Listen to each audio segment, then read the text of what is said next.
Pinilit akong ikasal sa isang direktor na may kapansanan. 3 buwan ang lumipas. Bigla akong nakaranas ng morning sickness. Pinaghinalaan ako ng pangangaliwa. At handa na sana akong palayasin ng pamilya ng aking asawa. Nang biglang tumayo mula sa kanyang wheelchair ang aking mister. At sinabing, tingnan ko lang kung sino ang mangangahas na galawin ng asawa ko at ang anak ko. Ako ay isinilang at lumaki sa isang liblib na nayon sa kabundukan ng Cordillera kung saan buong taon ay may makapal na hamog at ang bango ng mga halamang gamot ay nanunuot sa bawat tahanan. Mula pagkabata, kasama ko ang aking lolo na pumapasok sa gubat upang mamitas ng mga halamang gamot. Ang aking lolo ay isang kilalang albularyo sa buong rehiyon. Lahat ng lihim na reseta ng aming angkan, ang kaalaman tungkol sa mga halamang nakagagamot at mga punto sa katawan ng tao, ay masigasig niyang ipinamana sa akin.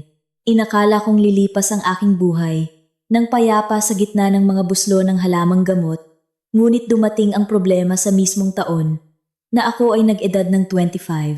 Ang aking ama, na matagal nang umalis patungong lungsod at halos kinalimutan na ako, ay biglang nagpadala ng sasakyan sa aming baryo. Maagang namatay ang aking ina. Muli siyang nag-asawa at nagtayo ng negosyo sa Maynila.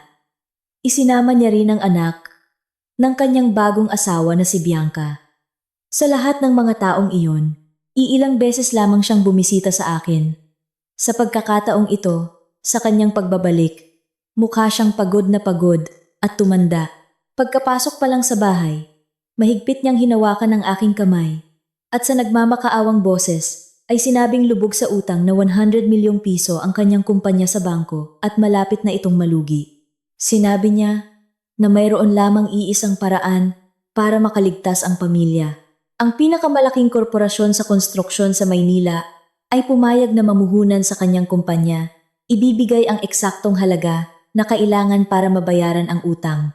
Ngunit may isang kondisyon.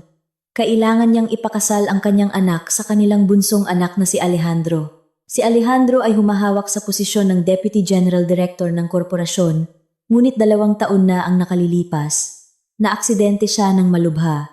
Dahil sa aksidenteng iyon, naparalisa ang kanyang mga binti at habang buhay na siyang nakaratay sa wheelchair. Bulong-bulungan ng mga mapanghusga na nawalan na rin siya ng kakayahang magkaanak. Noong una, ang kasal na ito ay para kay Bianca. Ngunit nang marinig niya ang kalagayan ni Alejandro, nag-iskandalo siya at mariing tumanggi. Naka-heavy makeup, nakahalukip-kip siyang tumayo sa gitna ng aming kubo at may paghamak sa boses na sinabi, "Amara, habang buhay ka na lang mananatili dyan sa kabundukan. Wala kang kinabukasan." Oo, lumpo siya. Pero naliligo sa pera ang pamilya niya. Maging asawa ka nila at mabubuhay ka sa ginhawa. Desperado na si tatay. Ikaw, bilang panganay na anak, dapat mong ipakita ang iyong tungkulin. Ako naman, bata pa, may buong buhay pa sa hinaharap. Hindi ko kayang ilibing ang aking kabataan sa tabi ng isang lumpo. Pagkarinig sa mga salita ni Bianca, lumingon ako sa aking ama. Umiwas siya ng tingin. Yumuko na lamang at bumuntong hininga. Tinanong ko ang aking sarili. Para sa kanya, tunay ba akong anak o isang kalakal na maaaring ipambayad para mailigtas ang pamilyang iyon na labis niyang pinahahalagahan? Ngunit, sa pag-iisip sa kanyang pagiging ama, sa negosyo ng buong buhay niya na nasa bingit ng pagbagsak, ipinikit ko ang aking mga mata at tumango. Pumayag akong pumirma sa marriage certificate kapalit ng 100 milyong piso na magliligtas sa kumpanya ng aking ama. Sa araw ng kasal, wala akong suot na magarbong bestida. Wala ring maingay na handaan. Isang marangyang sasakyan lamang ang dumating mula sa panig ng lalaking ikakasal at tahimik akong isinakay. Ang dala kong bagahe sa bahay ng aking asawa ay hindi mga alahas at damit, kundi isang malaking canvas na maleta na puno ng mga ugat, halamang gamot at set ng acupuncture na naiwan ng aking lolo. Dala ang maletang iyon. Pumasok ako sa pintuan ng isang malaking mansyon. Sa puso ng Forbes Park, sinisimulan ang isang ganap na bago at dayuhang buhay para sa akin. Ang mansyon ng pamilya ni Alejandro ay malaki at malamig. Sa unang araw ko, bilang manugang, formal kong nakilala ang lalaking itinuturing na ngayong aking asawa. Nakaupo si Alejandro sa kanyang wheelchair sa tabi ng bintana. Ang kanyang likod ay nagpapahiwatig ng kalungkutan at pag-iisa. At ang kanyang mukha ay makisig, may matitikas na tampok, ngunit sa kanyang tingin ay mababasa ang matinding pag-iingat. Tiningnan niya ang aking simpleng damit at sinabi sa isang patag at walang emosyong boses, "Nandito ka dahil sa 100 milyon, kaya gawin mo lang ang iyong mga tungkulin. Hindi tayo magkakilala, kaya huwag kang umasa ng anumang damdamin o awa mula sa akin." Tahimik akong tumango. Hindi naman ako umaasa ng anuman mula sa kasal na ito, na batay sa kasunduan. Tahimik kong inayos ang aking mga gamit sa isang sulok ng silid at nagsimulang maglinis at ayusin ang aming espasyo. Inalis ko ang mga malalaki at mag-aarbo na palamuti upang magkaroon ng mas maraming lugar para sa wheelchair. Nakita ni Alejandro ang aking ginagawa, ngunit wala siyang sinabi, tumalikod lamang siya pabalik sa bintana. Pagsapit ng gabi, nagdala ang kasambahay ng isang palanggana na may pinakuluang halamang gamot para sa foot bath ni Alejandro. Sinabi niya na ito ay isang physiotherapeutic remedy na inireseta ng doktor upang hindi ma-atrophy ang mga kalamnan ng batang amo. Hinintay kong umalis siya at lumapit ako sa umuusok na palanggana. Ang aking pang-amoy, na sinanay mula pagkabata, ay agad na nakaramdam ng mali. Malinaw ang amoy ng artemisia, kanela, at safflower. Ngunit sa gitna nito ay may nakatagong matapang, mapait, at pamilyar na amoy. Dinukot ko ang latak sa ilalim ng palanggana upang suriin. Sa gitna ng mga dinurog na damo, may ilang hiwa ng kulay abong ugat.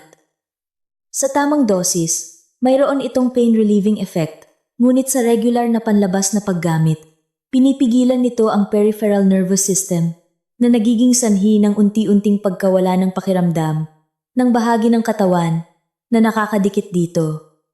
Permanente. Napansin ni Alejandro na nakatitig ako sa mga halamang gamot. Kumunot ang kanyang noo at nagtanong, "Anong kalokohan yan?" Ibinalik ko ang mga hiwa ng ugat sa tubig at tiningnan siya ng diretso sa mata. Malinaw kong sinabi, "Bawat salita na may mali sa footbath na ito, may isang taong sinasadyang nagdaragdag ng nakalalasong halaman dito upang hindi na muling makagalaw ang kanyang mga binti." Natigilan si Alejandro. Tinitigan niya ako. Sinusubukang alamin kung nagsisinungaling ako o hindi. Sa nakalipas na 2 taon, gumastos siya ng napakalaking pera sa pagpapagamot at kumonsulta sa pinakamahuhusay na doktor, ngunit hindi bumuti ang kanyang kalagayan. At ngayon, isang babae mula sa isang liblib na baryo ang nagsasabing may lason ang kanyang gamot. Nag-alab ang pagdududa sa kanya. Sinabihan niya akong huwag magsalita ng kalokohan sa bahay na iyon. Alam kong hindi siya basta-basta maniniwala sa isang taong kadarating lang sa buhay niya. Kaya kinuha ko mula sa aking maleta ang isang tuyong dahon, inilubog ito sa palanggana ng sabaw at ipinakita sa kanya. Ang dahon, na orihinal na mapusyaw na berde, ay agad na umitim ng madikit sa tubig na may lamang nakalalasong ugat. Ito ay isang sinaunang paraan ng pag-check ng lason na itinuro sa akin ng aking lolo. Ipinaliwanag ko ng sunod-sunod kay Alejandro ang pharmacological properties ng ugat na iyon, ang mekanismo ng epekto nito sa mga muscle bundle at nerve fiber sa kanyang mga napinsalang binti. Idiniin ko na kung ipagpapatuloy niya ang paggamit ng ganitong mga paligo sa loob pa ng 6 na buwan, ang buong ibabang bahagi ng kanyang katawan ay mamamatay. Hindi lamang mananatiling paralisado, hawak ni Alejandro ang itim na dahon. Umbok ang mga ugat sa kanyang noo. Ang galit at malamig na kalkulasyon ng isang negosyante ay tumulong sa kanya na mabilis na kontrolin ang kanyang emosyon. Tinanong niya kung ano ang gusto ko. Sa pagsasabi ko ng lahat ng ito, lumapit ako sa kanyang wheelchair at matatag na sinabi, "Nag-aalok ako ng isang kasunduan. Gagamutin kita gamit ang lihim na reseta ng aking pamilya. Bigyan mo ako ng eksaktong 3 buwan. Kung pagkatapos ng 3 buwan ay walang senyales ng paggaling sa iyong mga binti, ako mismo ang aalis sa bahay na ito nang walang dalang anuman bilang kapalit." Sa loob ng panahong iyon, Dapat mong tiyakin ang aking payapang pamumuhay. Upang walang sino man sa iyong mga kamag-anak ang manghihimasok o makikialam sa aking ginagawa. Matagal at tahimik akong tinitigan ni Alejandro. Marahil sinusubukan niyang alamin kung may masama akong balak o gusto ko lang talagang mabuhay ng payapa sa mga araw na iyon. Sa wakas, tumango siya. Tinawag niya ang kanyang personal na driver at inutusan itong personal na bumili ng mga halamang gamot ayon sa listahang ibibigay ko. At huwag na huwag itong ipagkakatiwala sa kasambahay o kaninuman sa bahay. Nagsimula ang aming kasunduan noong gabing iyon. Kinabukasan, may pampamilyang almusal. Sa ibaba, nagtipon ang lahat ng miyembro ng pamilya. Pagbaba ko pa lang sa hagdanan, sinalubong ako ng mga mapanuring tingin.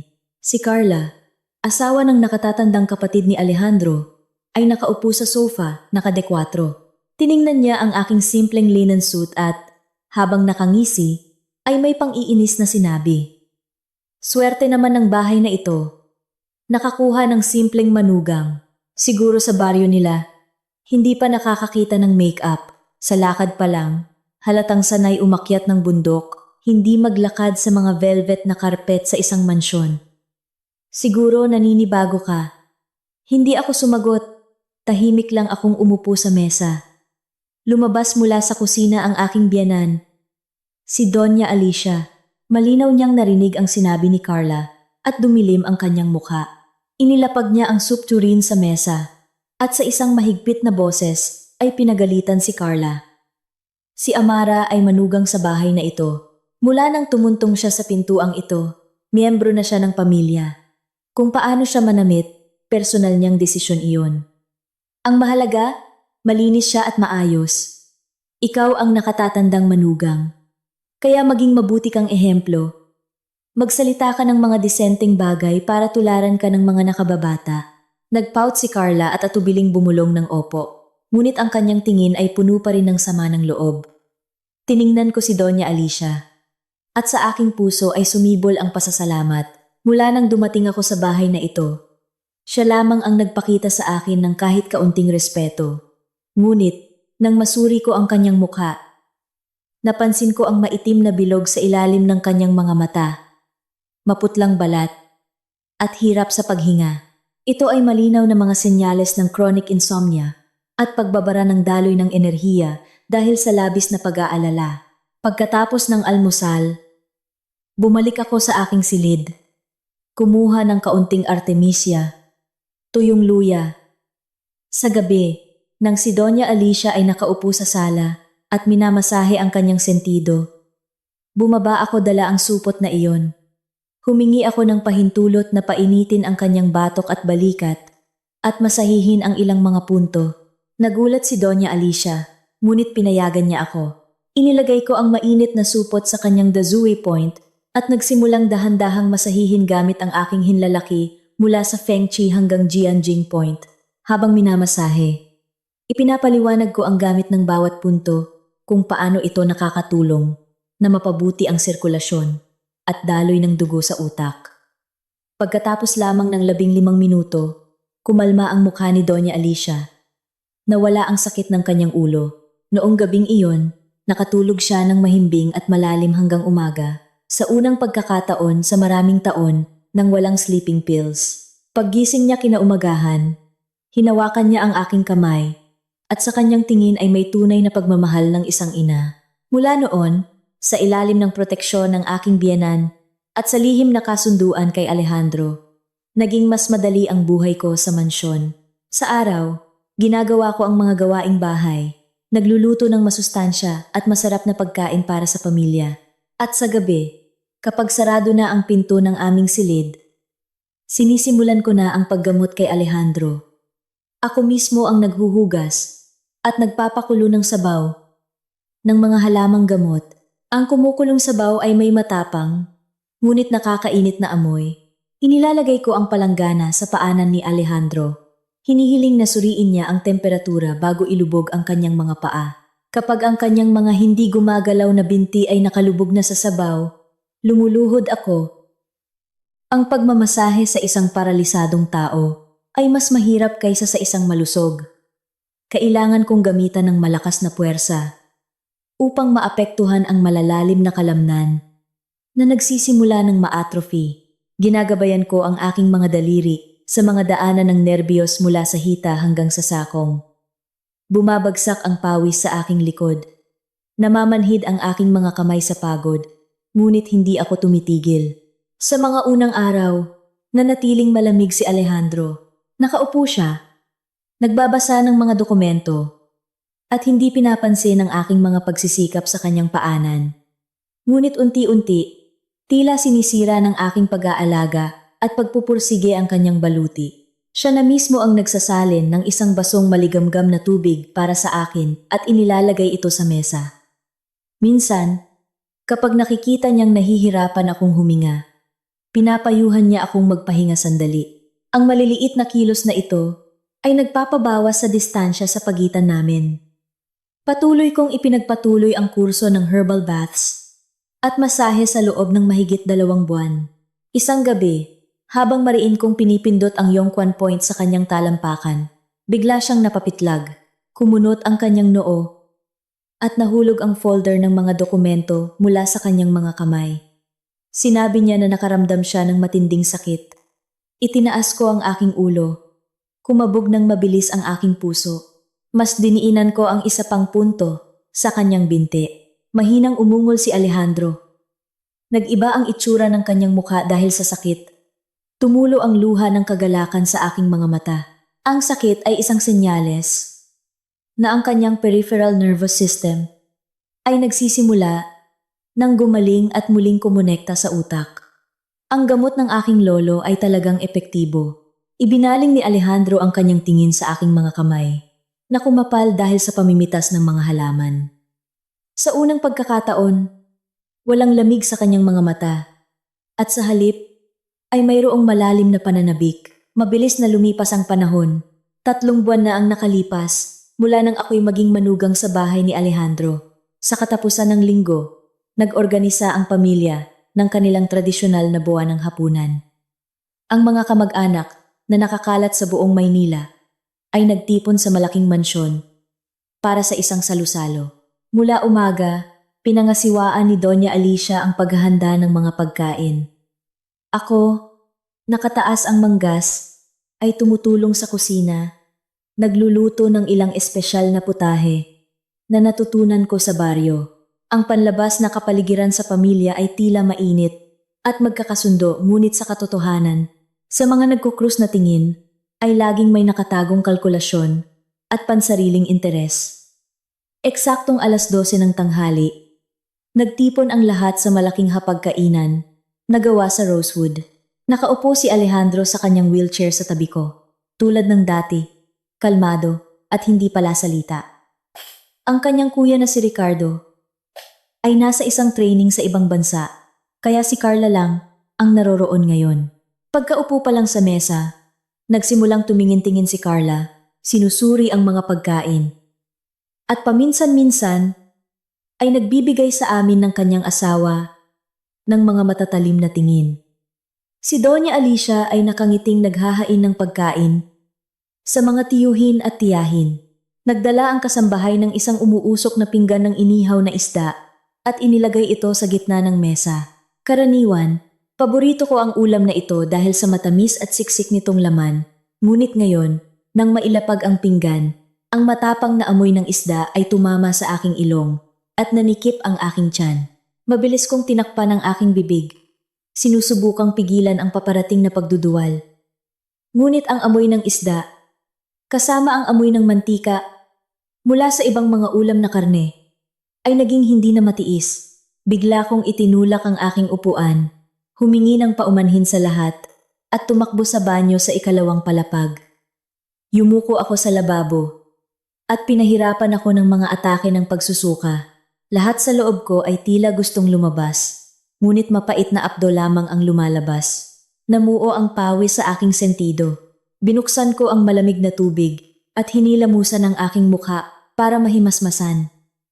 Habang tinitingnan ang aking maputlang refleksyon sa salamin, sinimulan kong pagtagpi-tagpiin ang lahat. Sa buwang ito, na-delay ako ng halos 3 linggo. Kamakailan, Palagi akong nakakaramdam ng pagod, antok, at napakasensitibo sa mga amoy. Ang ideyang tumagos sa aking isipan ay nagpatigil sa akin. Buntis ako. Naalala ko ang kaarawan ni Alejandro, halos 2 buwan na ang nakalipas. Noong araw na iyon, marami siyang nainom dahil palaging lumalapit ang mga kasosyo sa negosyo para bumati. Pinainom din ako ng ilang baso ng red wine at medyo nahilo ako. Nang tulungan ko si Alejandro na makarating sa kama, biglang sumabog ang epekto ng alak at ang matagal ng pinipigilang tensyon. Noong gabing iyon, kami ay tunay na naging mag-asawa. Sigurado ako na dahil sa pinsala sa kanyang gulugod, malubhang naapektuhan ang kanyang reproductive function. Hindi ko akalain na mangyayari ito sa isang gabi lamang. Mula sa hapagkainan sa labas, narinig ang matinis na boses ni Carla na bumasag sa katahimikan. Sinasadya niyang lakasan ng boses para marinig ng lahat. Tingnan ninyo si Amara. Nakaupo tayo sa mesa. Payapang naghahapunan. Tapos bigla siyang tatakbo para magsuka. Iisa lang ang ibig sabihin niyan. Morning sickness. Mukhang may magandang balita ang ating manugang. Ang mga salita ni Carla ay parang bombang sumabog sa gitna ng hapag. Nanlaki ang mga mata ni Doña Alicia sa pagtataka, kung saan naghalo ang tuwa at pagkalito. Nagsimula ang bulungan sa mesa. Lahat ng naroroon ay alam ang kalagayan ni Alejandro pagkatapos ng aksidente. Ang balita ng aking pagbubuntis sa ganitong pagkakataon ay isang tunay na gulat para sa buong pamilya. Lumabas ako mula sa banyo. Pinupunasan ang aking bibig ng tissue, maputla pa rin. Nagmamadaling lumapit sa akin si Doña Alicia. Hinawakan ang aking kamay at binuhusan ako ng mga tanong. Amara, anong nararamdaman mo? Buntis ka ba? Sabihin mo sa akin, anak. Nalilito akong tumingin sa kanya. Pagkatapos ay kay Alejandro. Tinititigan niya ako. Sa kanyang tingin ay may halong pagtataka at tanong. Sa pag-aabang ng sagot mula sa lahat, tahimik akong tumango bilang kumpirmasyon. Opo, napansin ko rin po ang mga kakaibang pagbabago sa aking katawan. Na-delay po ako ng 15 araw. Nagliwanag ang mukha ni Doña Alicia sa tuwa at agad na nag-sign of the cross at nagpasalamat sa Diyos. Ngunit hindi nagtagal ang kanyang kagalakan. Narinig ang sarkastikong palakpak ni Carla. Diyos ko, isang himala. Si Tito Alejandro ay paralisado ang ibabang bahagi ng katawan. Sinabi ng mga doktor na malubhang naapektuhan ang kanyang reproductive function. Tapos biglang buntis ang asawa niya. Ito ang pinaka-nakakatawang kwento ng taon. Manugang na Amara, hindi ka pa nagtatagal sa bahay na ito, pero nakagawa ka na ng bata sa labas at ipinapasa mo sa asawa mo. Ang bastos na akusasyong iyon ay parang isang timbang malamig na tubig na ibinuhos sa aking ulo. Ang kapaligiran sa hapagkainan ay biglang nanigas. Ang mga tingin na kanina'y puno ng kagalakan ay ngayon puno na ng hinala, kawalan ng tiwala, at paghamak. Tumigil sa pagkain ang mga matatandang kamag-anak at nagsimulang magbulungan.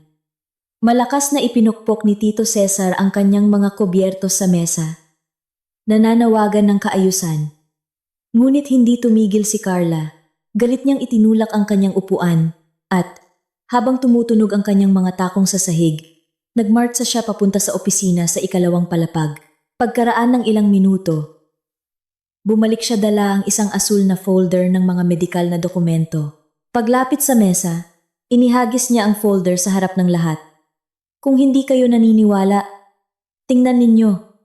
Ito ang medical history ni Tito Alejandro. Mula sa isang international clinic. 2 taon na ang nakalipas. Malinaw na isinulat ng dayuhang espesyalista. Pinsala sa spinal cord. Hindi na maibabalik na epekto sa reproductive function. Si Tito Alejandro ay ganap na hindi maaaring magkaanak. Kaya kaninong anak ang nasa tiyan ni Manugang Amara? Paano niya ito ipapaliwanag? Nanginginig na kinuha ni Doña Alicia ang folder. Namutla ang kanyang mukha. Alam na alam niya ang kalagayan ng kanyang anak. Ang katotohanang nakasulat sa papel ay nagpipi sa kanya. Tumingin siya sa akin, puno ng pagkabigo at sakit. Hindi siya makapaniwala na kaya ko siyang tredurin, ngunit ang ebidensyang siyentipiko ay napakalinaw. Nakatayo akong parang bato.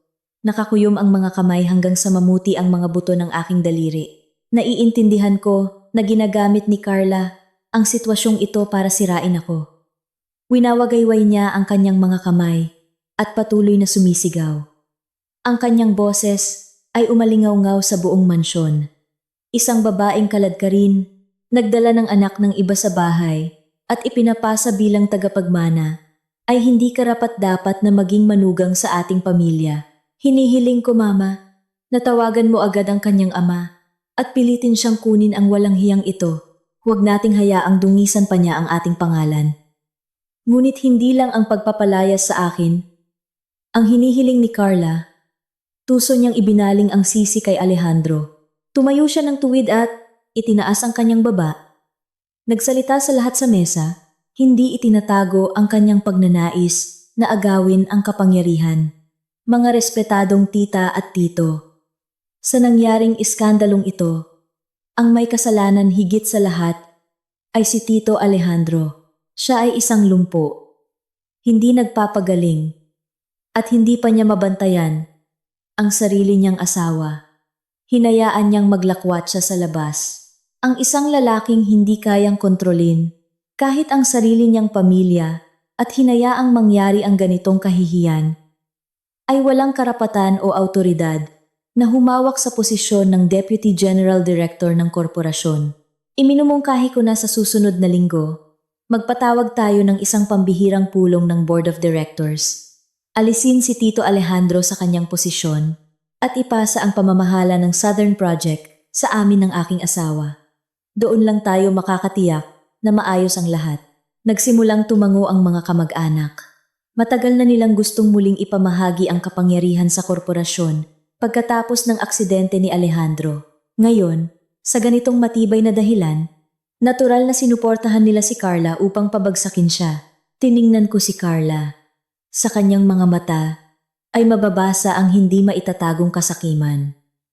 Lahat ng ginawa niya ngayon, mula sa pagpapahiya sa akin hanggang sa pagpapakita ng medical history, ay may iisang layunin. Alisin ang kapangyarihan ng aking asawa. Humakbang ako pasulong, kaharap si Carla. Itinaas ko ang aking ulo at sinabi sa isang matatag at hindi nanginginig na boses, Carla, ako ay isang tapat na asawa sa bahay na ito at hindi kailanman gumawa ng anumang masama. Ang bata sa aking sinapupunan ay dugo at laman ni Alejandro. Inaakusahan mo ako batay lamang sa isang medikal na ulat mula 2 taon na ang nakalipas at ito ay ganap na walang basehan. Humalakhak si Carla. Ang kanyang matinis at mapanghamak na tawa ay umalingaw-ngaw sa silid. Itinuro niya ako gamit ang kanyang daliring may matingkad na pulang nail polish.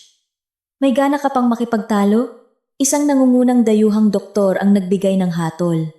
Hindi na ito mapabubulaanan. Paano mo ito itatago? O sasabihin mo sa lahat na ang iyong mga mabahong sabaw mula sa gubat ay nakakagamot kahit ng pagkabaog? Nakakatawa. Sa mismong sandaling iyon, nang ang tensyon sa hapagkainan ay umabot sa sukdulan at tila sasabog na.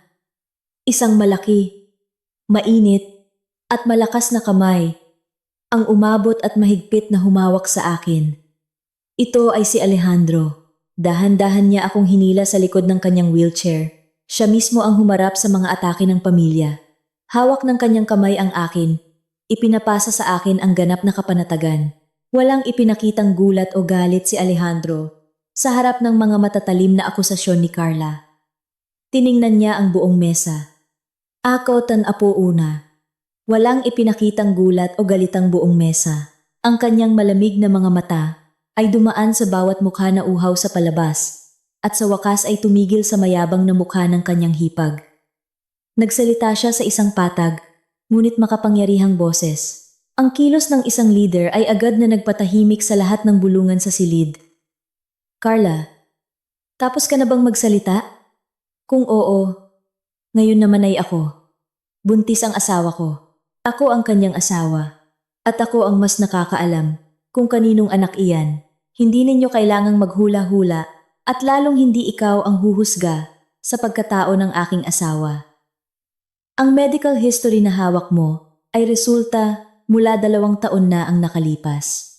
Sa loob ng 2 taong iyon, lalo na sa mga nakailipas na buwan, kung paano nagbago at gumaling ang aking katawan, ako ang mas nakakaalam upang patunayan ang kawalang kasalanan ni Amara at alisin ang lahat ng inyong pagdududa bukas ng umaga. Hinihiling ko na lahat ng tiyuhin at tiyahin ng ating pamilya ay sumama sa akin at kay Amara sa pinakamagaling na perinatal center sa lungsod. Magkakaroon tayo ng kumpletong pagsusuri sa harap ng lahat. Huminto sandali si Alejandro. Tinitigan niya si Carla. At ang kanyang boses ay naging matigas at may dalang hindi matatawarang banta ng isang taong may kapangyarihan. Ngunit, mayroon akong mga kondisyon. Kung bukas ay mapatunayan ng mga resulta na ang bata sa sinapupunan ni Amara ay hindi sa akin, kusang loob akong magbibitiw. Bilang Deputy General Director, ipapasa ko ang lahat ng pamamahala sa Southern Project kay Ricardo at pipirmahan ko ang mga papeles ng diborsyo at hahayaan si Amara na umalis kaagad. Nang marinig ang posibilidad na makuha ang kontrol sa malaking Southern Project, nagningning sa kasakiman ang mga mata ni Carla. Sigurado siya sa kanyang pagkapanalo at walang pag-aalinlangang sumagot. Tito, panindigan mo ang iyong salita. Saksi ang mga tita at tito dito. Huwag kang aatras. Ngumisi si Alejandro. Sa kanyang mga mata ay may kumislap na kumpiyansa. Hindi pa ako tapos. Kung bukas ay mapatunayan ng mga resulta ng ultrasound at mga pagsusuri na ang bata ay sa akin, at ang aking katawan ay ganap na may kakayahang magkaanak, ikaw, Carla, ang mananagot sa paninirang puri at pagdungis sa karangalan ng ating pamilya ngayon. Bilang parusa, agad na ipapasa ng iyong pamilya sa akin ang buong pamamahala sa network ng mga resort hotel sa Palawan. Bukod pa riyan, hihingi ka ng paumanhin sa publiko kay Amara sa harap ng buong pamilya at aalis ka sa mansyon na ito. Tinatanggap mo ba ang pustahan? Medyo nag-alinlangan si Carla sa kumpiyansa ni Alejandro. Ngunit nang tingnan niya ang lumang medical history sa mesa, muli siyang naging kampante. Inisip niya na imposibleng ang isang paralisadong tao ay milagrosong makabawi ng kanyang reproductive function. Ipinatong niya ang kanyang kamay sa mesa at malakas na sinabi, "Sige, pumapayag ako. Bukas, 9:00 ng umaga, magkita-kita tayo sa lobby ng Perinatal Center. Tingnan natin kung saan itatago ng iyong mahal na manugang ang kanyang mukha." Hindi na pinansin ni Alejandro si Carla. Dahan-dahan niyang hinawakan ang aking kamay at siya na mismo ang nagpaikot ng mga gulong ng kanyang wheelchair patungo sa elevator. Sinabihan niya akong pumunta sa silid para magpahinga at wag nang mag-alala sa pagliligpit ng mga pinggan. Habang tinitingnan ang kanyang likod sa wheelchair, nakaramdam ako ng kakaibang kapanatagan sa aking puso. Siya ang aking pinakamatatag at ligtas na sandalan sa gitna ng unos na ito. Eksaktong 9:00 ng umaga kinabukasan, ang lobby ng elite wing ng ospital ay puno ng mga kamag-anak ni Alejandro.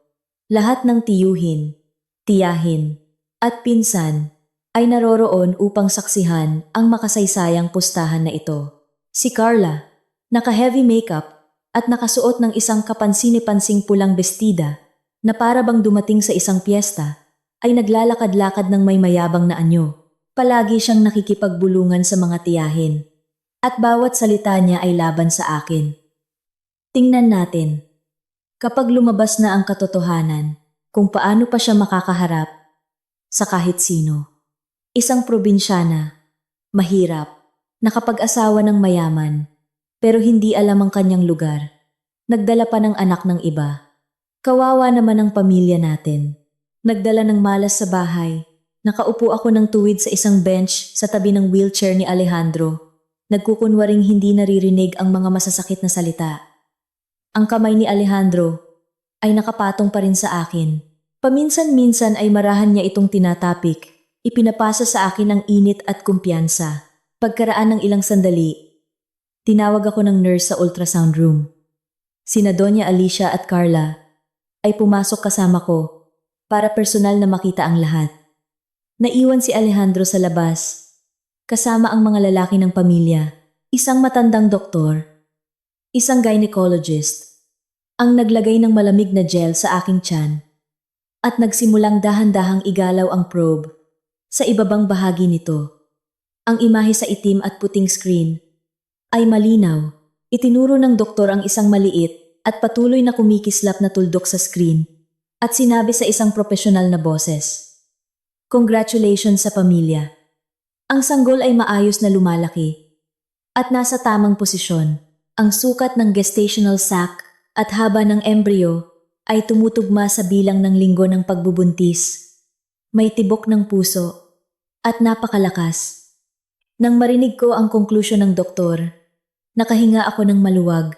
Tumulo ang luha ng kaligayahan sa aking pisngi. Lumapit si Doña Alicia sa screen at, gamit ang nanginginig na kamay, hinipo ang imahe ng kanyang apo sa salamin. Ngunit si Carla ay walang pakialam sa maliit na buhay na iyon. Nakahalukip-kip siya at may paghamak ng umuso. Buntis nga, totoo iyon. Pero ang pangunahing tanong, kanino? Naniniwala pa rin ako na hindi kay Tito Alejandro ang batang iyan. Hindi niya iyon kaya. Mama, wag po kayong magmadaling magsaya. Baka mag-alaga kayo ng apo ng iba. Nakakahiya, galit na lumingon si Doña Alicia at sumitsit kay Carla sa loob mismo ng kwarto. Tumahimik ka! Nasa ospital tayo. Ingatan mo ang iyong dila. Huwag mong ipahiya ang pamilya sa harap ng ibang tao. Suminghal si Carla at lumabas sa lobby. Malakas na inaanunsyo sa mga naghihintay na kamag-anak. Lahat kayo! Totoo ngang buntis siya. 6 na linggo. Ngayon, kailangan na lang nating patunayan na baog si Tito Alejandro at magiging malinaw na ang lahat. Hinihiling ko na agad magpasuri si Tito Alejandro ng kanyang semilya. Huwag kang umiwas. Nagsimulang hilingin ng mga matatandang kamag-anak na magpasuri si Alejandro upang malaman ang kanyang tunay na kalagayan. Naniniwala sila na tanging ang resulta ng isang espesyal na pagsusuri ang maaaring maging matibay na ebidensya ng aking kasalanan. Isang hindi nakikitang presyon ang dumagan sa aking mga balikat. Kahit na sigurado ako na anak ni Alejandro ang dinadala ko, hindi ko alam kung gaano na nakabawi ang kanyang kalusugan upang ang mga resulta ay tumugma sa pamantayan ng modernong medisina. Sa kabila ng presyon mula sa lahat ng panig, nanatiling kalmado si Alejandro. Lumapit siya sa registration desk gamit ang kanyang wheelchair. Ngunit hindi siya nag-sign up para sa isang bagong pagsusuri tulad ng hinihiling ng lahat. Kalmado siyang nakipag-usap sa nurse. Hinihiling na tawagan nito sa internal phone si Dr. Reyes, ang hepe ng andrology department at kanyang doktor sa nakalipas na 2 taon. Pagkaraan ng mga 10 minuto, nagmamadaling lumabas si Dr. Reyes mula sa kanyang opisina, papunta sa lobby. Hawak niya ang isang folder ng mga dokumento na may pulang selyo ng ospital. Nang makita ang mga nagtipon, ngumiti siya at tumango bilang pagbati. Itinuro ni Alejandro ang folder sa kamay ng doktor at malakas na sinabi, "Dr. Reyes, pakibasa po para sa lahat ng naririto ang mga resulta ng aking pangkalahatang pagsusuri at mga espesyal na pagsusuri na ginawa ko." 2 linggo na ang nakalipas. Nang marinig ito, tumalon si Carla at tumawa. "Napakagaling mo magplano, Tito. Nagpasuri ka na ng maaga para makapaghanda ng script?" "Doktor, basahin ninyo ng malakas at malinaw. Kailangan naming malaman kung gaano kalala ang kanyang kalagayan." Binuksan ni Dr. Reyes ang folder. Seryoso ang kanyang mukha. Umubo siya at malakas na binasa para marinig ng lahat. Sa kahilingan ng pasyente na si Ginoong Alejandro de Villa, nagsagawa kami ng kumpletong pagsusuri sa lahat ng function ng kanyang katawan noong kalagitnaan ng nakaraang buwan. Batay sa mga klinikal at laboratorio na datos, ikinagagalak kong ipaalam sa pamilya ang isang napakagandang balita. Ang mga signal ng peripheral nervous system ni Ginoong de Villa ay bumubuti ng napakabilis. Huminto na ang pagkasira ng kalamnan at nagsimula ng magkaroon ng mga reflexes sa kanyang mga binti. Ang pinakamahalaga, ang dating pinsala sa spinal cord ay hindi nagdulot ng permanenteng pinsala sa kanyang reproductive function. Bagamat kakailanganin pa ng panahon para sa kumpletong paggaling, ang kalidad ng kanyang similya sa kasalukuyan ay ganap na tumutugma sa pamantayan para sa natural na paglilihi. Ang bata sa sinapupunan ni Ginang Amara ay 100% na dugo at laman ni Ginoong De Villa. Ang mga salita ni Dr. Reyes ay parang kulog na dumagundong sa labi ng ospital. Lahat ay natigilan, nakanganga sa pagkamangha. Ang maingay na labi ay napuno ng katahimikan na maririnig mo pa ang mga yapak ng dumadaang nurse. Tinakpan ko ang aking bibig. Bumuhos ang luha sa aking mga mata dahil sa halo-halong emosyon. Alam kong epektibo ang aking mga herbal bath at acupuncture. Ngunit hindi ko inaasahan na magiging ganito kabilis at kahanga-hanga ang paggaling ni Alejandro. Umiyak si Doña Alicia. Lumapit siya, niyakap si Alejandro. At pagkatapos ay mahigpit akong niyakap sa balikat. Dinirinig tayo ng Diyos. Tinulungan tayo ng mga ninuno. Gumagaling na ang anak ko. Magkakaroon na tayo ng apo, Amara. Agad na nagbago ang tono ng mga tiyuhin at tiyahin. Pinalibutan nila si Alejandro ng mga pagbati at nagsimulang purihin ako. Sinabi nila na ako ang anting-anting ng pamilya. Nagdala ng swerte pagpasok ko pa lang sa bahay at itinaboy ang mga sakit at kasawian. Tanging si Carla ang nakatayong parang bato. Ang kanyang mukha ay naging puting-puti mula sa pagkapula. Nanginginig ang kanyang mga labi at hindi siya makapagsalita. Desperado siyang umiling. Sinusubukang tumutol. Imposible. May pagkakamali sa laboratorio o nakipagsabwatan si Tito Alejandro sa doktor para pekein ang mga dokumento at pagtakpan ang kanyang asawa. 2 taon siyang nakaratay sa wheelchair. Paano siya biglang gagaling? Ito ay isang ganap na kabaliwan. Agad na sumeryoso si Dr. Reyes. At sa isang bakal na boses ay nagbabala. Ininsulto ninyo ang aking propesyonal na karangalan, reputasyon, at prestihiyo ng nangungunang ospital sa bansa. Lahat ng pagsusuri ay isinagawa ayon sa pinakamahigpit na protocol. Ang mga sample ay nakatago sa cryobank. Kung hindi kayo naniniwala, maaari kayong mag-imbita ng mga eksperto mula sa ibang international clinic sa inyong sariling gastos para sa muling pagsusuri. Ang milagrosong paggaling ni Ginoong De Villa ay bahagyang dahil sa kanyang katawan. Ngunit higit sa lahat ay resulta ng isang napakatumpak na physiotherapy at medikal na paggamot sa mga nakalipas na buwan. Muli kong kinukumpirma, ang bata sa sinapupunan ni Ginang Amara ay 100% na dugo at laman ni Ginoong De Villa. Galit na galit si Doña Alicia. Pinunasan niya ang kanyang mga luha. Mabilis na lumapit kay Carla at binigyan siya ng isang malakas na sampal. Ang tunog ng sampal ay umalingaw-ngaw sa labi. Tumahimik ka. Ikaw ang nakatatandang manugang. Pero ang puso mo ay masama at makitid. Hinangad mo ang kasamaan para sa kapatid ng iyong asawa. Para maagaw ang kapangyarihan at yaman. At naglakas loob ka pang dungisan ang karangalan ng nakababatang manugang. Sa harap ng lahat, mula sa araw na ito, maghanda ka ng ipasa ang iyong mga tungkulin. At huwag ka nang maglakas loob na tumuntong sa aming bahay. Natumba si Carla dahil sa sampal. Idiniin niya ang kamay sa kanyang pisngi, kung saan nakabakat ang 5 pulang daliri. Puno ng pagtutol ang kanyang mga mata. Naipit sa isang sulok, patuloy siyang sumigaw. Itinuturo ako. Mama! Sinasaktan ninyo ako dahil sa probinsya ng iyan. Kahit na gumaling si Tito Alejandro, hindi pa rin sigurado na sa kanya ang batang iyan. Sa panahon ngayon, maraming paraan ang mga babaeng kaladkarin para itago ang katotohanan. Buong araw siyang nasa bahay. Sino ang nakakaalam? Baka nagpapasok siya ng lalaki habang nasa trabaho ang lahat.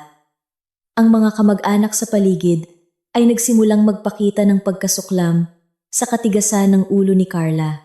Kumunot ang noo ni Tito Cesar. At malakas siyang pinagalitan dahil sa hindi pag-alam ng kanyang lugar at paggawa ng iskandalo sa ospital. Tumayo ako ng tuwid, huminga ng malalim para kumalma at humakbang pasulong. Kaharap si Carla. Ang aking boses ay malinaw at determinado. Carla, palagi mo akong inaakusahan ng pangangaliwa. Mayroon ka bang anumang ebidensya? Kung wala, Lahat ng sinasabi mo ay paninirang puri. Ngunit ako, mayroon akong ebidensya ng iyong mga lihim na gawain. Natigilan si Carla saglit at pagkatapos ay mayabang na ngumisi. Itinaas niya ang kanyang nagulong buhok at nagtanong, "Anong palabas na naman ang gagawin mo?" Hindi ako gumagawa ng palabas. Mula sa unang araw ko sa bahay na ito, bilang isang sanay na manggagamot, napakasensitibo ko sa mga amoy. Sa nakalipas na buwan, tuwing dumadaan ka, naamoy ko ang matapang na amoy ng luya at menta mula sa iyong bag. Hindi ito pabango, kundi ang karakteristikong amoy ng mga patch para sa pagduduwal ng mga buntis. Nang marinig ang salitang pagduduwal, napapitlag si Carla at agad na tinakpan ang kanyang branded na bag. Sa kanyang mukha ay may malinaw na pagkalito. Nagpalingon-lingon siya. Iniiwasan ang aking direktang tingin. Ipinagpatuloy ko. Ang aking mga salita ay parang mga martilyo sa kanyang kasinungalingan. Bukod pa riyan, madalas mong sinasabi na aalis ka para sa mga biglaang business trip, sa mga kalapit na lungsod o sa spa at nawawala ka sa gitna ng linggo. Ngunit hindi ka nagdadala ng business luggage at sa bawat pagbalik mo, mukha kang pagod at maingat ang iyong mga kilos. Hindi relax tulad ng pagkatapos ng spa. Pinagsama-sama ko ang lahat ng senyales at sinasabi ko na hindi lang ako ang buntis, kundi pati na rin ikaw. Muling umugong ang bulungan sa labi. Biglang lumingon si Doña Alicia kay Carla at tiningnan siya mula ulo hanggang paa ng isang matalim na tingin. Nautal si Carla sa pagtatangkang tumutol. Anong kalokohan ang sinasabi mo? Kung buntis man ako, anong kinalaman niyan sa'yo? Isang babaeng may asawa. Buntis. Normal lang iyon. Sinusubukan mo bang ilihis ang usapan? Kalmado akong ngumiti at agad na sumagot. Ang iyong pagbubuntis, syempre, ay isang masayang balita para sa pamilya. Ngunit ang problema ay ang iyong asawang si Ricardo ay eksaktong 4 na buwan nang nasa training sa ibang bansa at hindi pa bumabalik. Paano mo ipapaliwanag ang lumalaking sanggol sa iyong tiyan? Ang tanong kong iyon ay ganap na sumira sa baluti ng kayabangan ni Carla. Nanginginig ang kanyang mga binti. At hindi na siya nakatayo ng maayos. Sumandal siya sa likod ng isang plastik na upuan. Ang bulungan ng mga kamag-anak ay ngayon nakatuon na lamang sa kanya. Ang katotohanang biglang nabunyag ay nagpipi sa kanya sa mismong sandaling iyon. Nang si Carla ay ganap na nalilito. Mula sa kabilang dulo ng labi, ay narinig ang isang mababa at puno ng galit na boses. Sumagot ka, Carla! Kaninong anak iyang nasa tiyan mo? Nagulat ang lahat at lumingon. Ang nagsalita ay si Ricardo, ang nakatatandang kapatid ni Alejandro at asawa ni Carla. Nakasuot siya ng gusot na coat at may dalang maliit na maleta. Sa kanyang mukha ay mababasa ang pagod mula sa mahabang biyahe at matinding galit. Nang makita ang biglang paglitaw ng kanyang asawa, nabitawan ni Carla ang kanyang bag at natigilan, nakanganga sa takot. Ricardo, bakit ka nandito? Hindi ba't sa susunod na buwan ka pa dapat bumalik? Malalaking hakbang na lumapit si Ricardo sa kanya. Ang kanyang mga mata ay namumula. Si Alejandro, nakaupo sa kanyang wheelchair, ay kalmadong ipinaliwanag ang sitwasyon. Sinabi niya na nang matanggap niya ang ulat tungkol sa pangangaliwa ni Carla. 1 linggo na ang nakalipas. Gusto niyang ayusin ito sa loob ng pamilya at lihim na binilhan si Ricardo ng tiket pa uwi. Ang iskandalo sa ospital ngayon ay pinasimulan ni Carla na lumampas sa lahat ng hangganan. Kaya inutusan niya ang kanyang assistant na sunduin si Ricardo sa airport at dalhin siya diretso dito. Lumingon si Alejandro kay Ricardo at tumango sa katabing assistant. Ibigay mo sa kanya ang tablet. Mabilis na lumapit ang assistant, binuksan ang device at iniabot ito kay Ricardo. Sa screen ay may isang serye ng malinaw na mga larawan na kuha ng isang hidden camera. Kinuha ni Ricardo ang tablet. Nanginginig ang kanyang mga kamay habang tinitingnan ang mga larawan. Sa mga litrato, si Carla, na nakasuot ng malaswang damit, ay nakikipagyakapan sa isang batang maskuladong lalaki sa labas ng isang mamahaling hotel sa probinsya. Mayroon pa ngang mga larawan kung saan sila ay naghahalikan ng mainit sa parking lot Patag na isinalaysay ni Alejandro ang buong kwento. Una, kumuha ako ng isang detective para imbestigahan ang kaso ng mga may lason na paligo. Lahat ng ebidensya ay tumuturo kay Carla na sinuhulan niya ang kasambahay para lihim na maglagay ng nakalalasong ugat sa aking gamot. Sa pag-asang tuluyan akong maparalisa, habang sinusundan siya para mangalap ng ebidensya sa kaso ng paglason, aksidenteng nakuhanan din ng detective ang mga nakakadiring eksenang ito. Gusto kong hintayin ang iyong pagbabalik para ayusin ang lahat ng pribado. Ngunit ngayon, lumampas siya sa lahat ng hangganan. Siniraan si Amara sa harap ng lahat, kaya napilitan akong ilabas ang buong katotohanan. Nagngalit ang mga ngipin ni Ricardo. Ang kahihiyan ng isang lalaking pinagtaksilan sa harap ng buong pamilya ay nag-alis sa kanya ng natitirang katinuan. Sinuntok niya ang imahe ng kalaguyo sa tablet at pagkatapos ay lumingon kay Carla. Walang imik. 2 beses niyang sinampal ang asawa. Ikaw na babaeng kalad ka rin. Nagpapakahirap ako sa ibang bansa, kumikita ng pera para sa ating kinabukasan. At ikaw, sa bahay, sa pera ko pa, nag-aalaga ng mga batang kalaguyo at may lakas ka pang magdala ng bastardo sa bahay. Umalis ka sa paningin ko. Natumba si Carla sa sahig ng ospital. Nagulo ang kanyang buhok. Umiiyak siya. Niyakap niya ang mga binti ni Ricardo. Nagmamakaawa. Isinisisi ang lahat sa kalungkutan at panandali ang kahinaan. Nagkagulo sa ospital. Lumabas ang mga doktor at nurse para pakalmahin ang pamilya at hilinging manahimik upang hindi makaistorbo sa ibang mga pasyente. Malalim na bumuntong hininga si Tito Cesar at inutusan ang lahat na umalis at pumunta sa mansyon upang ayusin ang lahat sa likod ng mga saradong pinto at huwag nang magkalat ng kahihiyan. Umalis ang konvoy ng mga sasakyan ng pamilya ni Alejandro mula sa ospital. Ang kapaligiran sa sasakyan ay nakakasakal at napresyon. Pagbalik sa mansyon, nagtipon ang lahat sa malaking sala. Nakaupo si Doña Alicia sa gitnang sofa. Pagod ngunit may matalim na tingin. Nakaupo si Ricardo sa isang sulok. Nakatakip ang mga kamay sa ulo. Nakaluhod si Carla sa gitna ng silid. Gusot ang damit. Kumalat ang makeup na may halong luha at pawis. Mukhang kaawa-awa. Mabilis na natapos ang pag-uusap ng pamilya. Sa harap ng mga hindi matututulang ebidensya, hiniling ni Ricardo ang agarang diborsyo. Nagkakaisang nagpasya ang mga matatandang kamag-anak na palayasin si Carla sa bahay. Hindi pinapayagang magdala ng anumang ari-arian ng pamilya. Bukod pa riyan, ipinakita ni Alejandro ang isa pang folder ng mga dokumento na nakalap ng detective. Lumabas na sa pagkawala ni Ricardo, ginamit ni Carla ang kanyang posisyon. Pineke ang mga ulat at nagnakaw ng malaking halaga mula sa kaba ng network ng mga hotel. Naipit sa isang sulok, nawalan ng pamilya at reputasyon, at nasa bingit pa ng kasong kriminal. Tuluyang nasiraan ng bait si Carla. Tiningnan niya ang buong silid ng isang baliw na tingin. Natumigil sa akin. Natahimik na nakatayo sa likod ng wheelchair ni Alejandro. Sa kanyang isipan, ako ang may kasalanan sa lahat ng kanyang kasawian. Biglang tumayo si Carla mula sa sahig. Ang kanyang kilos ay napakabilis na walang sino man ang nakakilos. Sumugod siya sa coffee table na gawa sa rosewood. Kinuha ang gunting para sa pagputol ng mga bulaklak na naroroon. Hawak ang matalim na talim. Sumigaw si Carla ng matinis at may mga matang puno ng puot ay sumugod sa akin. Mamatay ka. Kasalanan mo ang lahat ng ito. Nawala sa akin ang lahat. Kaya hindi ka rin mabubuhay ng payapa. Lahat ay nangyari sa isang iglap. Sumigaw sa takot si Doña Alicia. Sumugod sina Ricardo at ang mga tiyuhin para harangin siya. Ngunit huli na ang lahat. Natigilan ako. Ang aking maternal instinct ay nag-udyok sa akin. Nayakapin ang aking tiyan para protektahan ang hindi pa isinisilang na bata.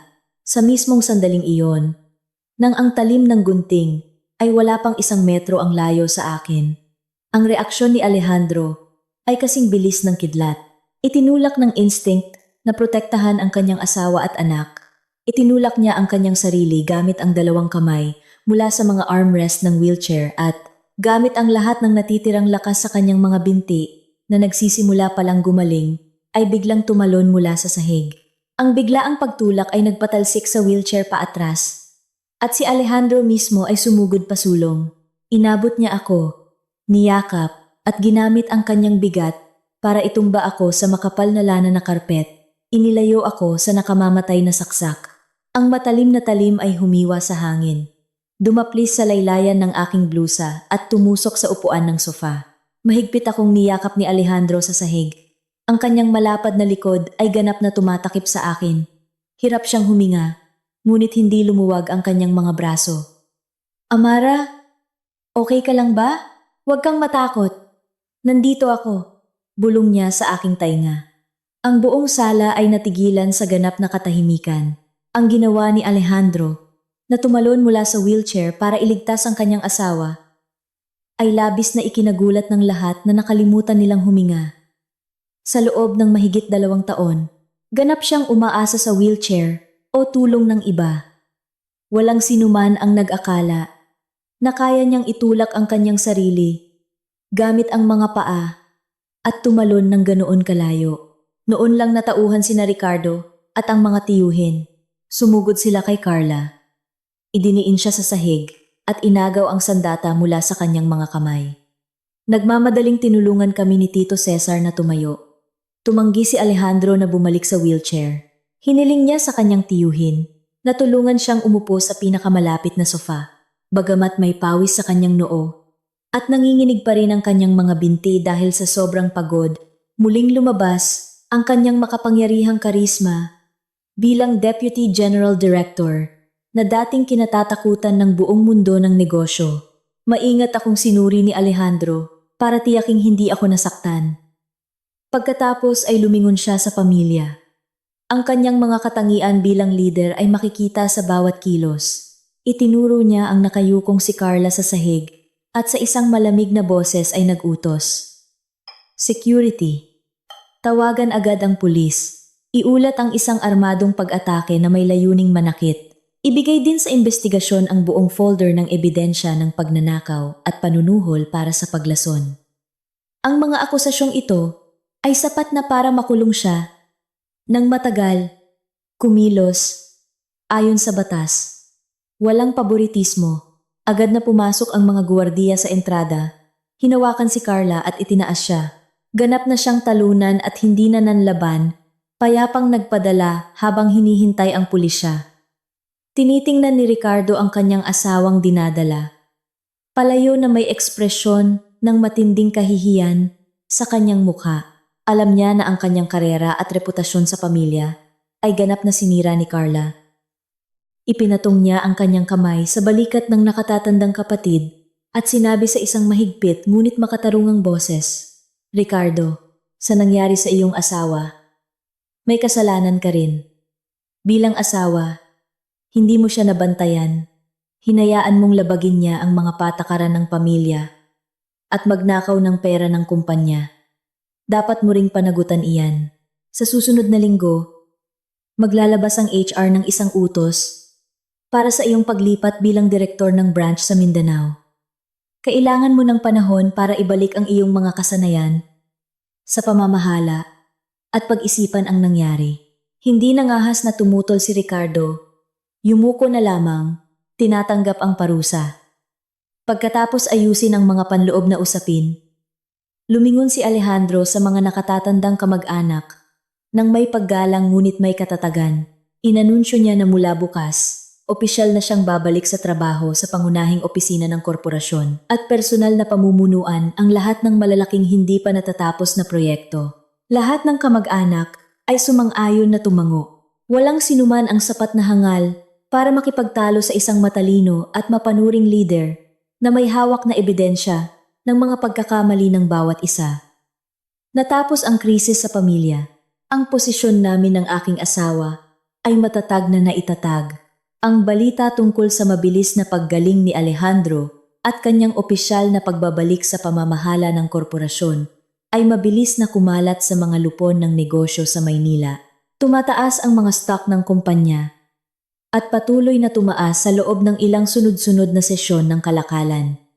Sa bahay, ang madilim at nakakasakal na kapaligiran ay napalitan ng saya at sigla. Buong araw na abala si Doña Alicia. Pinangangasiwaan ang paghahanda ng masusustansyang pagkain para sa akin. Bagamat kaya, nang tumayo ni Alejandro ng mag-isa, kailangan pa niya ng panahon para sa kumpletong pagbabalik ng lakas ng kalamnan. Araw-araw, pagkatapos ng mahirap na trabaho sa kumpanya, umuuwi siya at matiyagang inilulubog ang kanyang mga paa sa palanggana ng sabaw ng mga halamang gamot mula sa Cordillera na aking inihahanda. Kapag minamasahe ko siya, madalas niyang hawakan ang aking mga kamay at marahang hinahaplos ang mga kalyo sa dulo ng aking mga daliri na may tingin na puno ng pasasalamat. Isang Sabado ng umaga, dumating sa mansyon ang isang espesyal na bisita, si Profesor Del Rosario, dating punong manggagamot ng Central Institute of Traditional Medicine, isang nangungunang espesyalista na may malaking autoridad sa mga medikal na lupon. Matagal ng kaibigan ng pamilya ni Alejandro ang propesor. At ngayon, nang marinig ang milagrosong paggaling ni Alejandro mula sa pinsala sa spinal cord, personal siyang dumating upang suriin ang kanyang kalagayan. Si Professor Del Rosario ay isang lalaki na lampas 70, may puting buhok at balbas, ngunit matipuno pa rin na may napakatalas na mga mata. Maingat niyang kinapa ang pulso ni Alejandro, sinuri ang mga reflexes sa mga punto sa kanyang mga binti. Pagkatapos ng detalyadong pagsusuri, nasiyahan siyang tumango at isang malawak na ngiti ang lumitaw sa kanyang mukha. Ang pulso ay matatag. Ang sirkulasyon ng dugo ay napakaganda. Ang paggaling ng mga peripheral nerves ay kahanga-hanga. Alejandro, mayroon ka talagang anghel na tagapagbantay para malampasan mo ito. Ang katotohanang kaya mo nang maglakad ng mag-isa ay isang napakabihirang himala sa medikal na praktika. Mapagkumbabang ngumiti si Alejandro at itinuro ako na nagtitimpla ng tsaa sa isang sulok. Profesor, ang himalang ito ay ganap na dahil sa aking asawa. Matiyaga niya akong ginamot gamit ang mga reseta ng kanyang pamilya at acupuncture sa loob ng mga buwang ito. Kung hindi dahil kay Amara, habang buhay na sana akong nakaupo sa wheelchair. Nagulat na lumingon sa akin si Professor Del Rosario. Tiningnan niya ako mula ulo hanggang paa ng isang napakabait na tingin. Tinawag niya ako at marahang nagtanong, "Anak, kanino ka natutong manggamot? Maaari mo bang ipakita sa matandang ito ang iyong mga pamamaraan at reseta? Sa tradisyonal na medisina, ang paggaling mula sa mga pinsala sa spinal cord ay nangangailangan ng napakalalim na kaalaman sa pharmacology at mga meridian." Magalang akong tumango. Inilapag ko ang tray ng tsaa sa mesa. Umakyat sa silid. Binuksan ang aking pamilyar na canvas na maleta at kinuha mula roon ang isang luma at gasgas na kuwaderno. Sa kuwadernong ito, detalyado kong isinulat ang bawat reseta, dosis, mga diagram ng acupuncture, at mga pagbabago sa mga reflexes ng kalamnan ni Alejandro mula sa unang araw. Bumaba ako dala ang kuwaderno at may paggalang na iniabot ito sa matandang propesor. Isinuot niya ang kanyang salamin. Binuklat niya ang unang naninilaw na pahina at nagsimulang basahin ang aking maayos na sulat kamay. Binuklat ni Profesor Del Rosario ang bawat pahina. Sa simula, ang kanyang mga mata ay nagpapakita lamang ng propesyonal na kuryosidad. Ngunit, habang binabasa niya ang pagsusuri sa mga pharmacological properties, nagbago ang kanyang mukha. Nagsimulang manginig ang kamay na may hawak sa kuwaderno. Mabilis niyang inalis ang kanyang salamin at inilapit ang kuwaderno sa kanyang mga mata upang mas maaninag ang mga kumukupas na linya ng tinta. Itinaas niya ang kanyang ulo. Nanginginig ang kanyang boses dahil sa matinding pananabik. "Anak, ang sulat kamay na ito, ang kombinasyon ng mga halamang gamot. Ikaw ba ay inapo ng albularyong silakan mula sa nayon ng Nampik?" Napapitlag ako. Ang pangalan ng nayon at ang tawag na albularyong lakan ay matagal nang hindi nababanggit sa mga lugar na ito sa loob ng maraming dekada. Mabilis akong tumango. Kinukumpirma na ang aking lolo nga ang albularyong silakan. Nang marinig ito, napaluha si Profesor Del Rosario. Tumayo siya mula sa sofa, inayos ang kanyang Amerikana at Hindi inaasahan, lumapit sa akin at yumuko ng may malalim na paggalang. Ang kilos na ito ng nangungunang espesyalista ay nagpatayo sa buong pamilya. Mula kay Doña Alicia hanggang kay Alejandro, nalilitong sinubukan kong itayo ang propesor. Propesor, wag po ninyong gawin iyan. Ako po ay mas bata. Paano ko po matatanggap ang ganyang pagyuko mula sa inyo? Mahigpit na hinawakan ni Professor Del Rosario ang aking kamay at sa nanginginig na boses ay ikinuwento ang isang pangyayari 40 taon na ang nakalipas. Noon, siya ay isang batang doktor, kadarating lang mula sa universidad at ipinadala sa Cordillera para magsaliksik at mangolekta ng mga bihirang halamang gamot. Sa isa sa kanyang mga paglalakbay sa gubat, naligaw siya at nakagat ng isang makamandag na ahas. Mabilis na kumalat ang lason at ang kanyang buhay ay nasa bingit ng kamatayan. Ang aking lolo, na dumadaan na may dalang buslo ng mga halaman, ang nakakita sa kanya at dinala siya sa kanyang kubo. Ang lolo mismo ang ngumuya ng mga halaman, idinikit sa sugat at pinainom siya ng mga sabaw sa loob ng isang buong buwan. Hindi lamang niya iniligtas ang kanyang buhay, kundi bukas palad ding ibinahagi sa batang doktor ang hindi mabilang na mga lihim na reseta ng kanyang mga ninuno na tumulong sa kanya na maglatag ng matibay na pundasyon ng kaalaman at makamit ang isang maningning na karera. Pinunasan ni Professor Del Rosario ang kanyang mga luha at, lumingon kina Doña Alicia at Alejandro, ay sinabi ng may matinding kaseryosohan, "Napakaswerte ng inyong pamilya na tinanggap ninyo ang dalagang ito sa inyong tahanan." Si Albularyong Lacan ay isang pambihirang talento sa mundo ng katutubong medisina. Ang mga reseta na kanyang ipinamana ay isang napakahalagang pamana ng ating bansa. Si Amara, ang kanyang direktang tagapagmana, ay sinipsip ang lahat ng kanyang karunungan. Hindi lamang niya iniligtas ang mga binti ni Alejandro, siya ay isang buhay na kayamanan ng tradisyonal na medisina. Dapat ninyo siyang pahalagahan at alagaan. Ang mga salita ng iginagalang na propesor ay may bigat ng ginto at habang buhay na tumatak sa isipan ng lahat ng naroroon.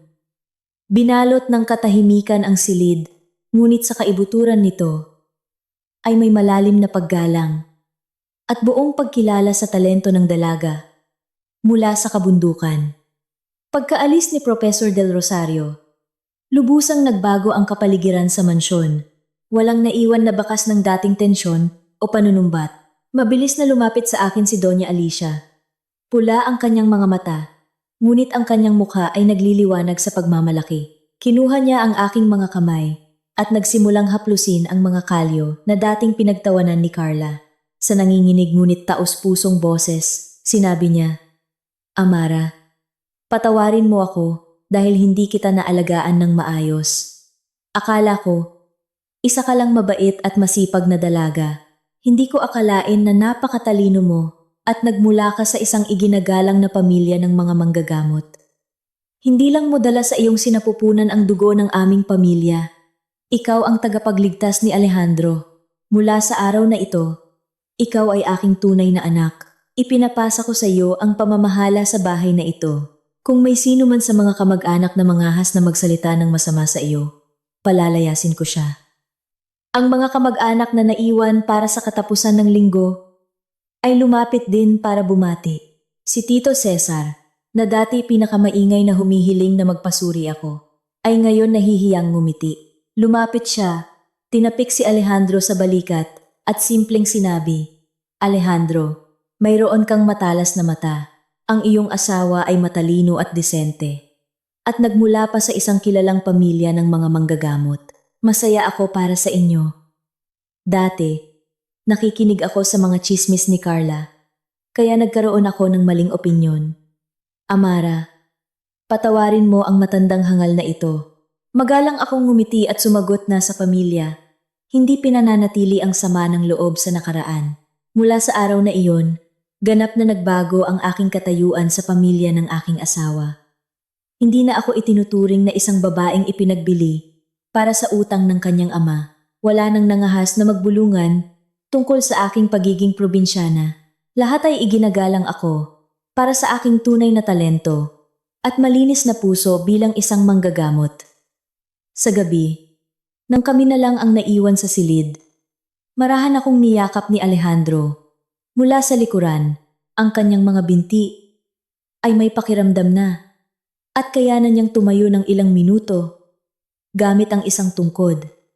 Ipinatong niya ang kanyang baba sa aking balikat at ibinulong sa aking tainga ang pinakamainit na mga salita. Salamat sa pagdating mo sa aking madilim na buhay. Salamat sa iyong pasensya sa isang masungit na lumpo tulad ko. Tama si Professor Del Rosario. Ikaw ay isang napakahalagang kayamanan na ipinadala sa akin ng langit. Ipinapangako ko na sa buong natitirang buhay ko, poprotektahan at mamahalin kita at ang ating mga anak. Sumandal ako sa kanyang dibdib. Pinakikinggan ang malakas na tibok ng puso ng lalaking pinagkatiwalaan ko ng aking buhay. Ang mga unos sa pamilya ay tunay na naiwan na, pinalitan ng pag-unawa at tapat na pag-ibig. Ang matagumpay na pagbabalik ni Alejandro sa mundo ng negosyo ay gumawa ng ingay sa industriya ng real estate sa Maynila.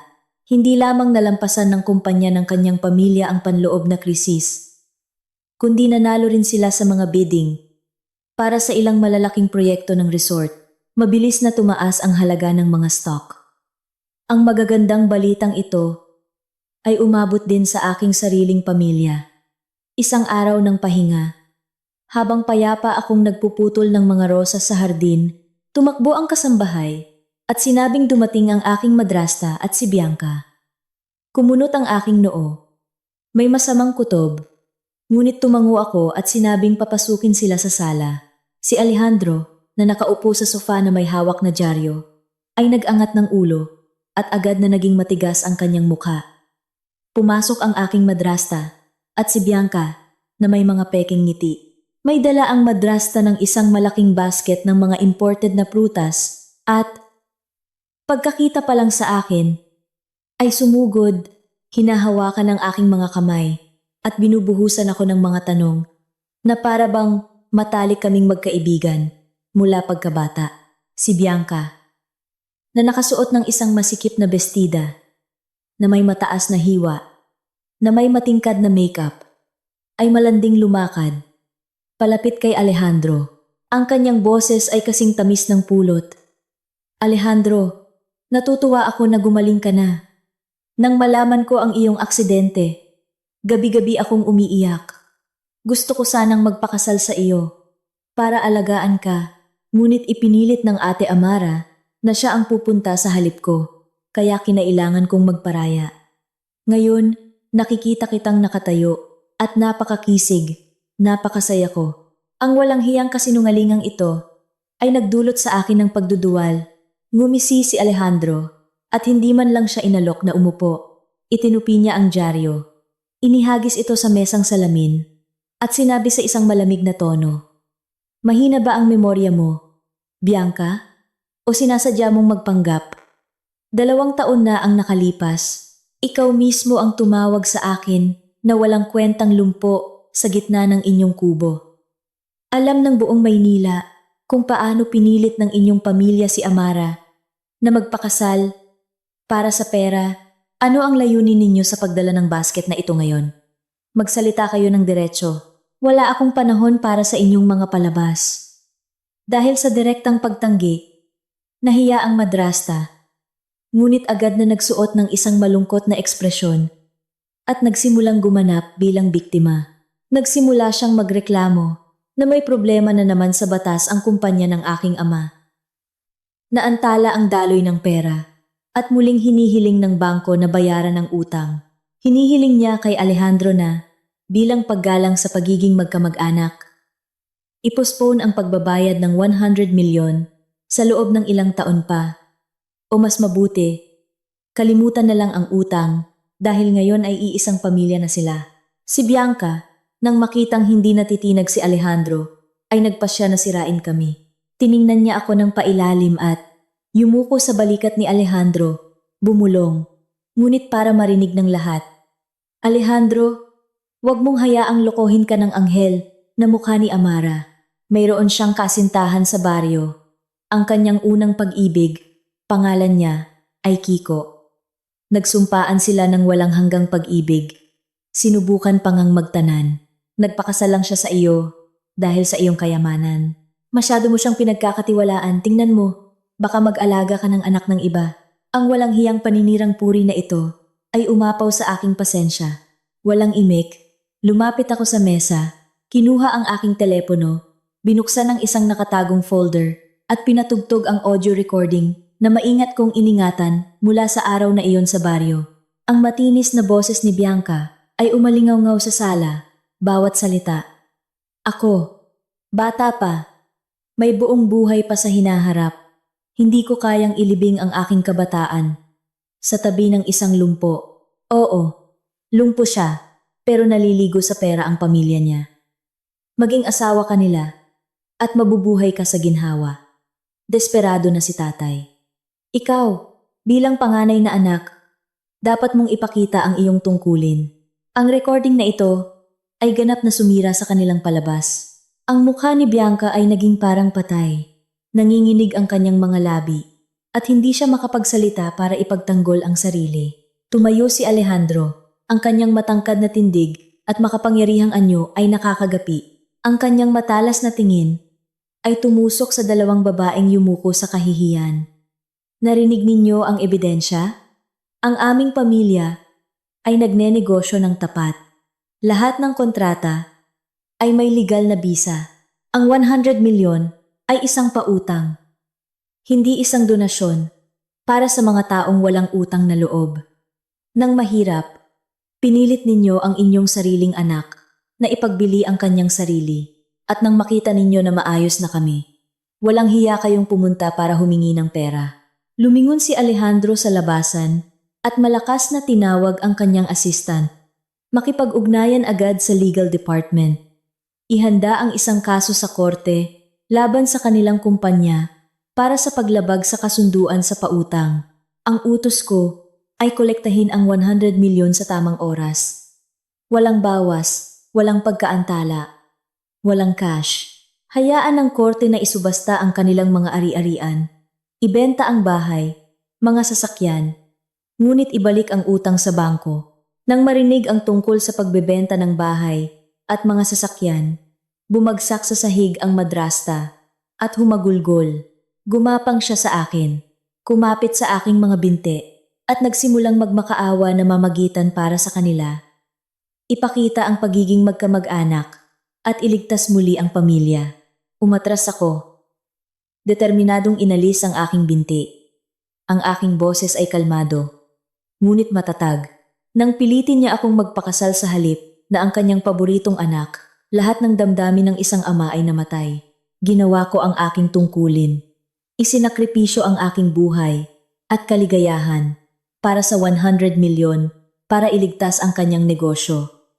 Lahat ng mga susunod na kabiguan ay inyong kasalanan mula sa araw na ito. Huwag na kayong mga has na tumuntong muli sa bahay na ito at guluhin ang aming payapang buhay. Kinaway ni Alejandro ang kanyang kamay. Ilang matitipunong guwardiya ang agad na pumasok. Sinunggaban ang madrasta at si Bianca sa braso. Sa kabila ng kanilang mga sigaw at pagmamakaawa, ang mabibigat na bakal na tarangkahan ay sumara. Tuluyang pinuputol ang lahat ng ugnayan sa mga masasamang taong iyon. Niyakap ako ni Alejandro sa baywang. Marahang hinaplos ang aking buhok at sinabi, mula sa araw na ito, ang aking tanging pamilya ay ikaw at ang ating magiging anak. Lumipas ang 9 na buwan ng pagbubuntis sa kapayapaan at kaligayahan. Tinupad ni Alejandro ang kanyang salita. Inayos niya ang kanyang schedule sa trabaho, nag-set up ng isang remote management system. Ipinasa ang bahagi ng mga proyekto sa mga junior director. Karamihan sa oras, nagtatrabaho siya mula sa bahay para personal na alagaan ako. Bumili siya ng maraming libro tungkol sa nutrisyon para sa mga buntis. Siya mismo ang nagluluto ng masusustansyang pagkain. At gabi-gabi ay minamasahe ang aking mga binti para maiwasan ang pamamaga. Ang kanyang pag-aalaga at atensyon ay ginawa akong pinakamasayang babae sa mundo at dumating ang pinakahihintay na araw. Isang huli ng taglagas na umaga, sa isang maaliwalas na panahon, nagsimula akong manganak. Naging maayos ang lahat. Sa tulong ng pinakamahuhusay na doktor sa isang international clinic, isinilang ko ang magagandang kambal. Isang lalaki na kamukhang kamukha ni Alejandro at isang kaakit-akit na babae na may pinong mga tampok. Ang buong pamilya ay nasa alapaap sa kaligayahan. Kinakarga ni Doña Alicia ang kanyang mga apo. Ipinapakita sila sa lahat sa ospital, hindi napapagod, nang ang kambal ay 1 taon na at nagsisimula ng maglakad. Nagpasya si Alejandro na mag-organisa ng isang kaganapan na matagal na niyang lihim na pinaplano. Isang tunay na kasal para mabawi ang nakakahiyang araw na pumasok ako sa kanyang bahay na may isang maleta lamang. Ang kasal ay ginanap hindi sa isang maingay na banquet hall sa gitna ng Maynila, kundi sa isang marangyang yate sa gitna ng dagat sa baybayin ng Palawan. Tanging ang pinakamalapit na kamag-anak at tunay na mga kaibigan ang inanyayahan. Sa isang romantikong kapaligiran, sa gitna ng mga puting rosas at mga chandelier na kristal. Ako, na nakasuot ng isang custom-made na damit pangkasal, ay lumabas sa deck na kasama ang aking biyenan. Sa harap ko ay ang malawak na dagat at ang lalaki ng aking buhay, matatag na nakatayo sa kanyang mga paa, na may isang nagniningning na ngiti at nakabukas na mga braso. Kinuha ni Alejandro ang aking kamay at dahan-dahang isinuot sa aking palasingsingan ang isang singsing na may kumikinang na brilyante. Sa harap ng langit at ng mga mahal sa buhay, malakas niyang sinabi, "Salamat sa matapang mong pagpasok sa aking madilim na buhay. Sa iyong talento, pinagaling mo ang aking mga sugat sa katawan. At sa iyong puso, pinainit mo ang aking malamig na kaluluwa. Mula sa sandaling ito, hindi ka lang aking tagapagligtas at tapat na asawa. Ikaw ang nag-iisang babae, kung kaninong mga kamay nakasalalay ang kaligayahan ng ating pamilya. Mahal kita." Ang malakas na palakpakan ay humalo sa tahimik na alon. Tiningnan ko ang aming kambal, na payapang naglalaro sa mga kamay ng kanilang yaya.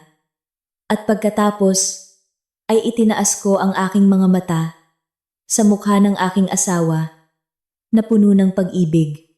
Masaya akong ngumiti. Isang luha ng kaligayahan ang tumulo sa aking pisngi. Ang buhay ng isang dalaga mula sa Cordillera na dating pinilit na magpakasal para sa pera ay tila napunta sa isang dead end. Ngunit sa katotohanan, ito ay namukadkad at nagbukas ng isang bago, pinakamasaya at kumpletong kabanata.